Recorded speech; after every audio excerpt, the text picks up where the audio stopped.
So the old chestnut, happy employees, happy customers. There's so much hype, Charles, around creating customer-centric cultures. Yes. But what does that actually mean? What's your thoughts on that one? Yeah, it is a broad church, isn't it? And as we stated earlier, your customer experience is never going to be higher than your employee experience. And I think there's really three things that we're doing at Optus, which I think are telltale in terms of creating that employee experience, which will then lead through to the value chain of the customer experience. The first is what we always say within Optus is that everyone is the head of customer experience. There might be a guy named Charles Weiser who has a business card that way with a title on it, but the responsibility is everyone's to be the head of customer experience. Wow. And that means, as you said earlier, having a license to act, having wide boundaries to do what's right for the customer so that you get that emotional connection. Absolutely. You deliver that promise. And it's more than words. The second is around creating transparency. Not from a punitive point of view, but I mentioned earlier we have yes rewards.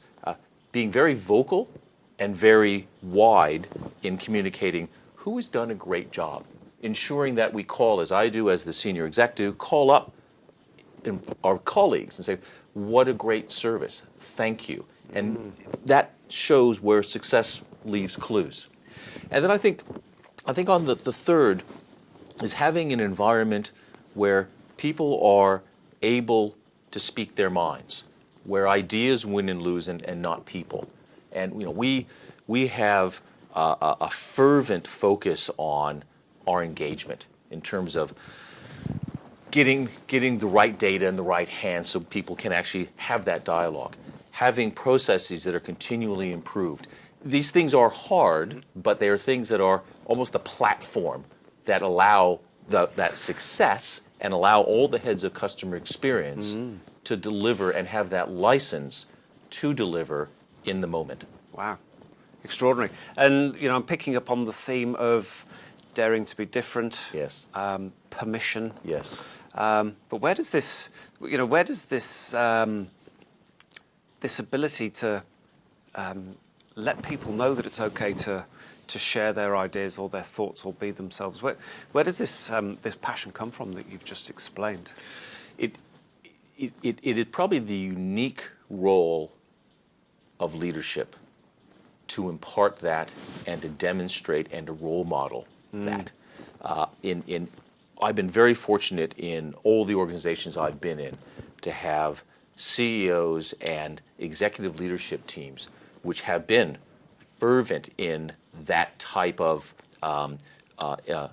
cultural creation, right, where it says, this is the customer coming first, this is the experience and the emotional connection we want to make, and these are the accountabilities that we all have together from an enterprise point of view. Colleagues will know when you're just paying lip service to it. In my current role at Optus, the organization is transforming as the whole telco industry is transforming, and doing what seemingly maybe 5 years ago would have been outrageous things, such as buying the content for the English Premier League, partnering with National Geographic to put apps in, to put 120 years of history into your phone.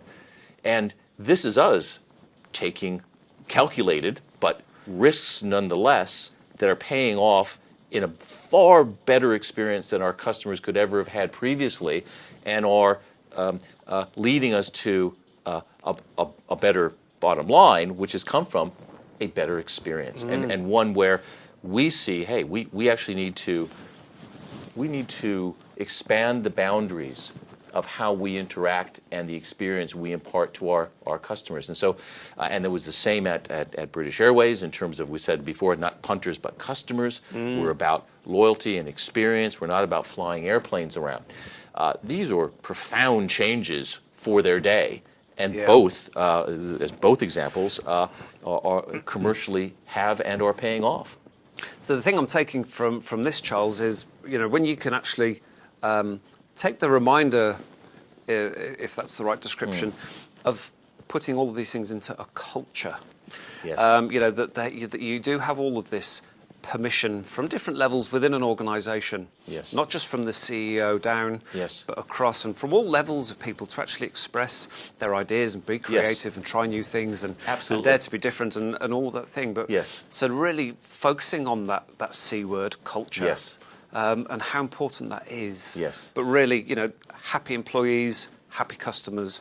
We hear this continuously. Yes. But it's kind of goes into the old thing of, walking the walk and talking the Correct. talk. And, Correct.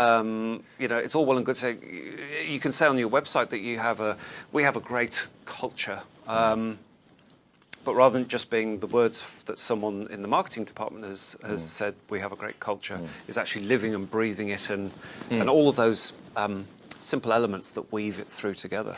You said earlier that, and quite profoundly, simple is better and simple wins. At Optus, we have a simple objective, and that is to be the best experience in our sector, not the best telco, the best experience that we can possibly provide to our customers, how and when they want to have it. And we had a new gentleman who joined my team not only 3 or 4 months ago. And one of the things he mentioned was that wherever you go in our organization, whether it be our networks team, our product team, finance meetings, the word or the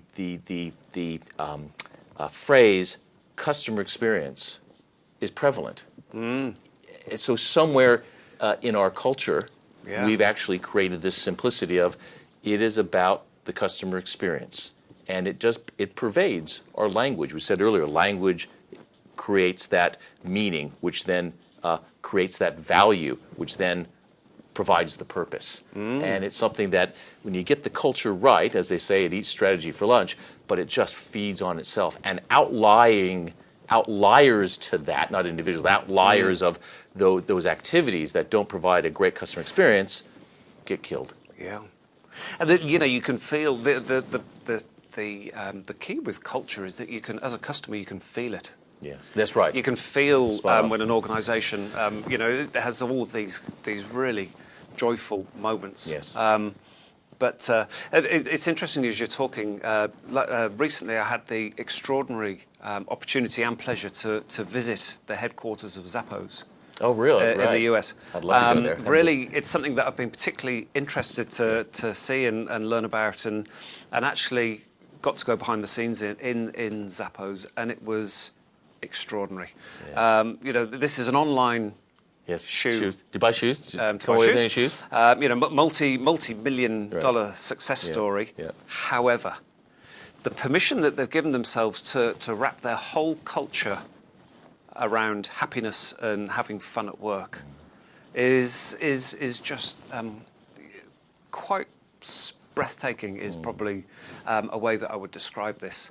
One of the things that I noticed in Zappos when we were going around, all of the different themes and departments around the office floors are themed, and the HR department is themed as a jungle.